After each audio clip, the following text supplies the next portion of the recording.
All right. Welcome back to the Pop Out Coach YouTube channel. Thank you for coming back. I am so excited today because I, the Pop Out Coach, have a beautiful, wonderful guest that is going to share with us today. And y'all know, if you're a part of the Pop Out Squad, we are doing these Pop Out Squad stories and we are channeling our inner Pop Out. Okay. And we are learning some new things from people's stories, what they can share and what's going on. Today I have a special guest. Her name is Mrs. Shameka Jones.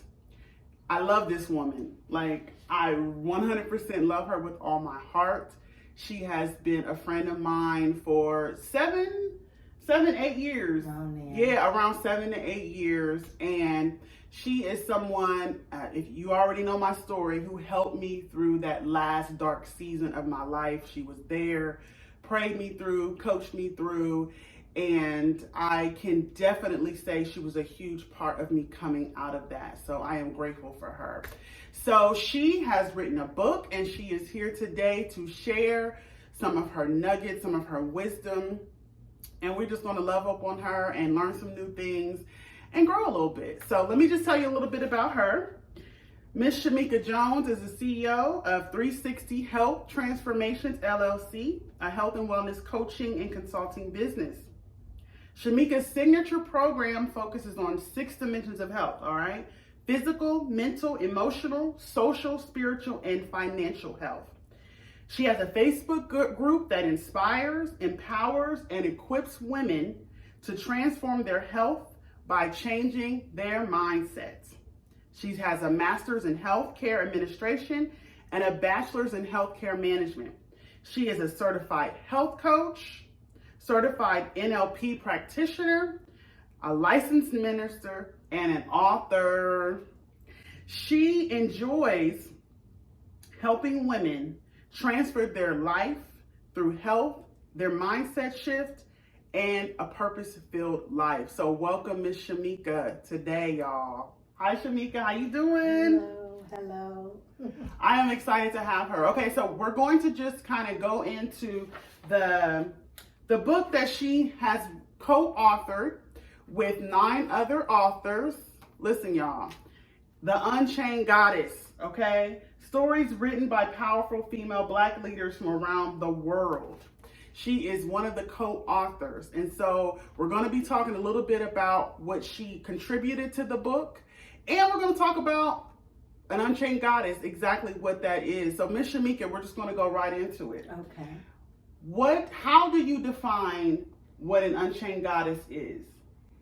So, Unchained Goddess is a woman who is healed, who is whole, who is walking in their divine power, yes, and know who they are, who no longer allows people to drive their life, and no longer tied to their past or their pain. So that's what the Unchained is. It's kind of like breaking free from what people think about you, what people want you to do, but you're living in your divine power, that power that God placed inside of you. When he first placed you in the womb, he placed a power inside of you. And it's also, as we go through life, we have different life experiences and traumas that we may have experienced in our life. And those traumas kind of distort our perceptions, yeah, and our ideas and even our value systems, and causes all kind of things, self-sabotage, a distorted view of ourselves. So Unchained Goddess is self-aware. Unchained Goddess is healed and free, living and walking and living in liberty and freedom as that divine woman that God has created them to be. That is awesome. So I thought I knew, but she broke it all the way down.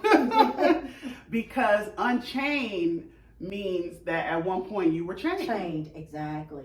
So to be unchained, you're breaking past your past and your trauma. Yes. And you're healing into the goddess you're supposed to be. Yes. That makes so much sense. Okay, so the project, we know that there are a total of 9 authors, women who are changing the world. How did this come about, and how did you become a part of this project?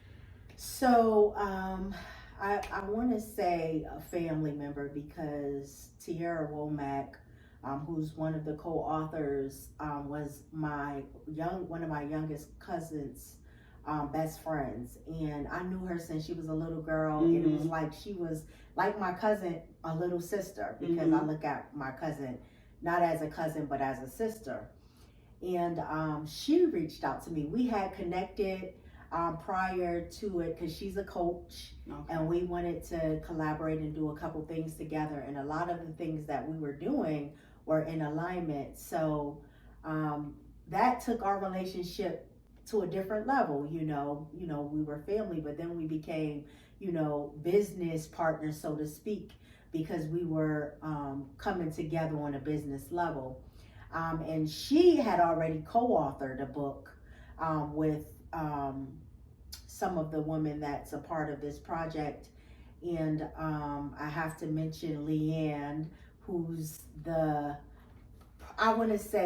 magician, because she just magically put us together in this project, and she spearheaded this whole thing. She's an amazing woman that's actually in the UK. So these women are all over the United States. We have one of the authors is in Italy, one is in London, and the others are all across the United States: Georgia, Texas, here in Ohio. We're spread pretty far and wide. So she invited me to be a part of this, and when we met to kind of discuss the objective of the book, it just felt right. It was like, okay, because the objective was to share how we became unchained, pretty much. How did we get through whatever we've experienced in our lives? We all have our own stories. And that's pretty much what we're doing, sharing a part of our story. And how did we get to where we are now? That's good. And the rest is history. And that's exactly what's happening, because when I read it, it was so many different angles of so many different stories. If there were things that they shared you didn't experience, you knew a sister or a cousin or a friend that you can empathize with in the scenario, in everybody's story, and it was all covered. Everything was covered. Everybody's story shared light on some trauma or obstacle that they had and how they overcame. And that is the beautiful part, I think, about the Unchained Goddess, is because each one overcame. Yes. Each one's chain, was broken. Yes. And they became the goddess that they truly are. And I believe that is the most beautiful part about this, is that you get to, first off, most of the time you have to read one story, then one story. But this baby, and it's not a difficult read. It's not a long read, but you get the impact of 9 stories, 9 walks, just like that. And one pop out book. Okay. And I don't know if you noticed, and I want to mention this. We just got the assignment that we wanted to share our story to uplift Black women. And we didn't have instructions like you do this, you do that, but everything just came together so cohesively. It flowed. And I don't know if you noticed how something that I may have said, it went right into the next chapter as if it was talked about. And we did not share our stories. It did. When the book published, it was our first time reading everybody else's. So it was just magic. It was beautiful. Yes, that's what happens when you put God in a project. Okay. All right. So now in your chapter, And you gotta get the book if you want to read the whole chapter. Get the book. But one of the nuggets that I just want to mention in there is that you mentioned your why, okay? Mm-hmm. So I'm just going to read this one line. I'm going to give you a little taste. She says, identify your why. Find your why, and it will give you strength, courage, energy, and a reason to push through when things get tough. So, can you explain to me why your why is so important when you're going through a transformation? Yes. So, your why is your drive. Your why is going to be that thing that gives you the energy when you don't feel like it. It's going to be that thing that you refer to when everything looks the opposite of what you're trying to accomplish. When your money looking funny, when you don't have support by anyone, no one believes in you, it's going to be that thing that makes you believe in yourself. Like David in the Bible, he had to encourage himself. That's what your why is going to help you do, encourage yourself. That's good. In the book, I was sharing my why was my son, one of my sons, because I just had one at the time. I was a teenage mom. And there was so many things that I went through in my life that had me in a place of really didn't even feel like I had a future. And he became my why to say, I do have a future. I have something to live for. I have something to push past my past and also my environment, what I experienced in my family dynamics. He was my why to say, I can do better. I can overcome what society will put on you as a teenage mom to say, you'll be this and your experience will be this and that. My son was my why to say, no, I won't. I'm going to be this and help me define where I wanted to go and define my vision and mission for my life. See, when I first went through Miss Shameka's 360-degree transformation program, she was the first person to introduce me to the why concept, because I was one of those ones, I'm just doing, I'm just achieving, I'm just going to do it. I'm going to lose weight, I'm going to get my money right, I'm going to just do it. I'm just because I need to do it. And she stopped me in my tracks and she was like, look, no. You have to have a why, and not just any old why you pick from the sky. It has to have some depth to it. Yes. It has to have multiple layers to it, right? And so she taught me that, and it has literally been the thing that keeps me going. Like she said, I can always go back to my why, and it's bigger than I just want to lose weight. I just want to buy the house. Exactly. It has to be something that really connects you to the heartbeat of who you are. Yes. Something that passes down to the next generation or spreads out to help others. It has to be something so bigger than you. Bigger than you. It's bigger than you. Because a lot of times, depending on where you are at the foundation of that why, you might not feel like you're worth it. Yeah. So your why has to be bigger than you. So no matter where you are in life, you're going to strive for that why. That's it. That's it. And so, ladies, what's your why? We're just asking, what's your why? Make sure it's deep enough. Okay, so here at the Pop-Out Squad, we know that we're not stuck, but we are in transition. So I'm going to ask Ms. Shameka, have you ever felt stuck? And if so, how did you get yourself out of that place? Yes. I've had several, I want to say, seasons of stuck. And truthfully, my source of being set free from being stuck is my faith. My faith in God, and prayer has always been my power. I literally got a t-shirt. I'm about to get a mug. Prayer is my power. I love it. I'm getting one of those. By the way. Prayer is my power. So, when I don't have the answers, my faith in my Lord and Savior Jesus Christ, and the knowing that I have that same power inside of me that rose him from the dead and set me free. Listen, she took it all the way there, honey. Rose him from the dead. Yes. Yes, so baby. It takes me out of depending on Shameka. Yeah. And I go and I dig deep into my higher self, that power that's inside of me. Yeah. And prayer restores my confidence.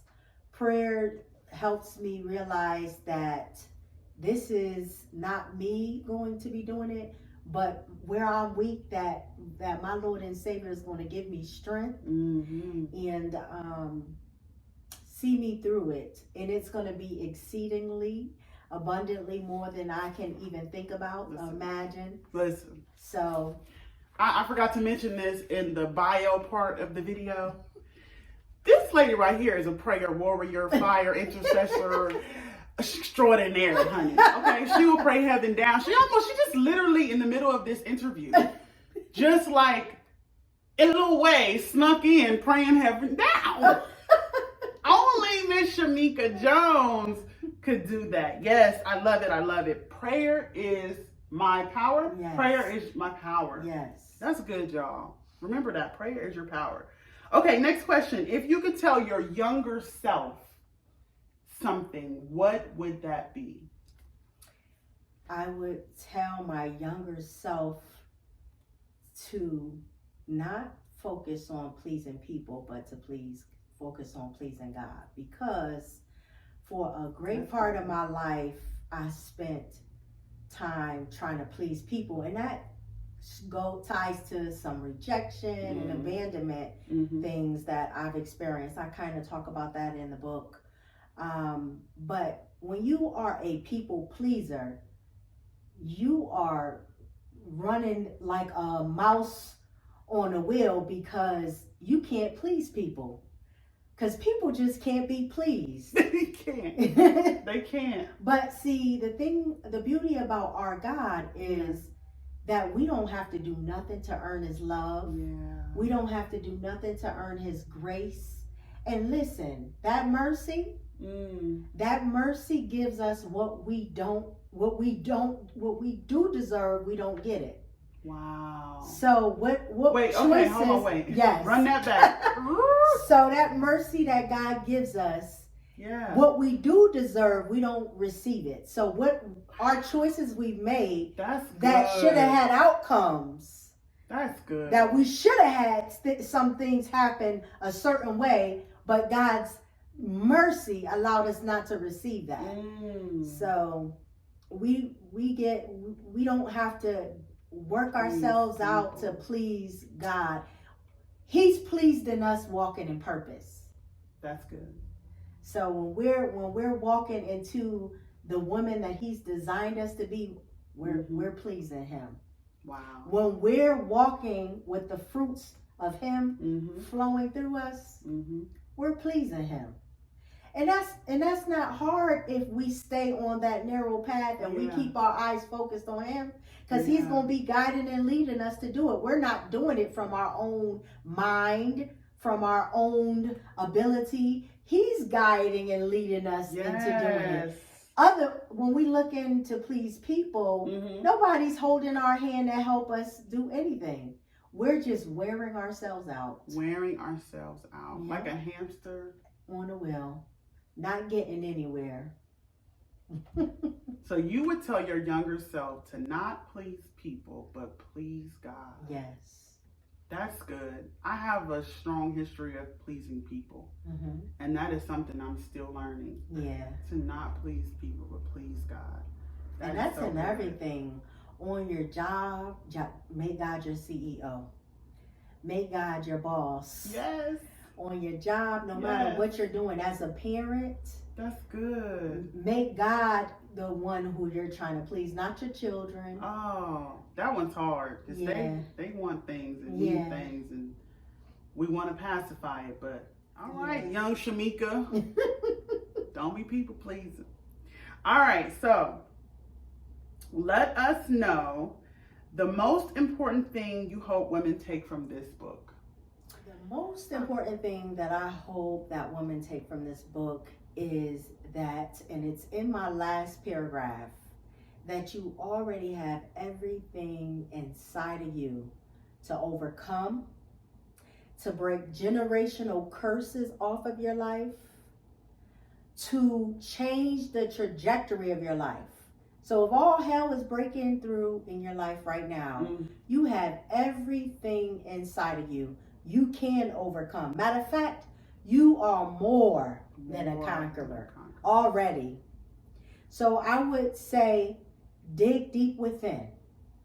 Have a season. I don't want to say just be self-aware. I want to say have a season of self-awareness where you're literally intentional about being self-aware so that you can see where you are, one, and see who you're supposed to be. And then once you know who you're supposed to be, then you can walk that person out. You can live that person, be that person, breathe that person. We are who we are.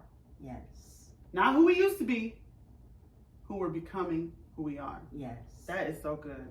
All right. Well, let us know a little bit, if you want to share a little bit more about 360, what's coming up next, what you're working on, how can they find you? Give us all the deets. All right. So 360 Health Transformations website is www.360transformations.com. I can be reached on both Facebook, Instagram, and Twitter at 360 Health Transformations. I have a Facebook group called 360 Health Movement, where it's pretty much kind of like your master group tribe, where you are empowered and inspired to transform your health. I provide a lot of resources and information to help inspire you to take those steps to transform your health. Right now, I'm focusing on healing. That's pretty much what I'll be doing for the rest of the year. I am going to upcoming. We're having a wealth health Facebook Live. I'll be sending you details on that. Okay, so you can share with the audience. And another thing that we're going to be doing the first part of the year is a 360 Health Transformation Vision board party. So normally people, when they come together and do the vision board parties, it's just the focus is what do you want to accomplish? What are your goals? And you're placing that on a board. Well, 360 Health Vision Board is going to actually have specific purpose outlined in it, your whys outlined in that vision, and it's for each dimension of health is going to be in that vision board. I like that. So I'll be sending you information once that go out where people can register to be about that. It's in person. It won't be a live or anything. It will be in person. So you'll have to be in Ohio, in the Columbus, Ohio area. But outside of that, you've mentioned my 360 Health and Wellness signature program, where I walk you from self-awareness. We purge everything that's not working for you, and then we go into the transformation phase where you create a blueprint to help you get on track to achieving your 360 health goals, whatever that may be for you. I'm revamping that program because going through it and coaching quite a few people, I see where there could be some enhancements. So 2022, I'm going to relaunch that program. It's going to be something even better. So stay tuned for that. I do one-on-one coaching. So if you don't want to just go through the program, you can set up a consultation and we can do a one-on-one and just get a blueprint outline for you for 2022, whatever you want to do. But I'm here to help women be healthy, whole, and live in purpose. Yes, so you can get the Unchained Goddess on Amazon. It was a bestseller. And if you would like selling books over here, Pop Out Squad. Selling books. And if you would like a signed copy by me, you can go on my website, www.360healthtransformations.com, and order it from the website, and that copy would be signed by me. With a little message I always pray over what to say in that message. And so far, so many people that bought that book off my website, they reached out and like, oh my God, I needed that word. Listen, the word she gave me, I'm going to do it real quick so that you don't pause and try to read it. You know, these people just pause and zoom in like, what she say? But it was like so on point. Wow. For where I was at. Like literally verbatim of where I was in that hour, in that minute, in that second that I had the book. And so it has been a blessing to me. Look, if you've already gotten a book or if you're going to get a book, I encourage you to also get 2 books. Get one for a young lady that's coming up and she's a teenager. She could be a young adult. She's coming into her womanhood. We need to get this into our young women's hands as well. They need to foresee and get an idea of how they can overcome. Even we underestimate what they're going through just because they're young. They need this too. So I encourage you to sow this into another young lady. And again, I want to thank our guest, Ms. Shameka Jones. It's been a pleasure having you here today. All the nuggets, all the wisdom, all the prayer, honey, power of prayer that she put down on us today. I am so grateful. Thank you for welcoming me into your home, and I just love you, and I am so excited for what's up next for you. I am so excited, and I'm excited what's up next for us. Us, come on. I receive that. I receive that. Yes. So that is all for today, Pop Out Squad. I love you guys. Until next time, make sure you like, share, subscribe, and let the people know that change is happening. Okay. Yes. Be a part of it. Don't reject it. Come on board with us because we are doing what we know God wants us to do, and that is to impart, empower into all of you. So we love you and have a great day. See you next time.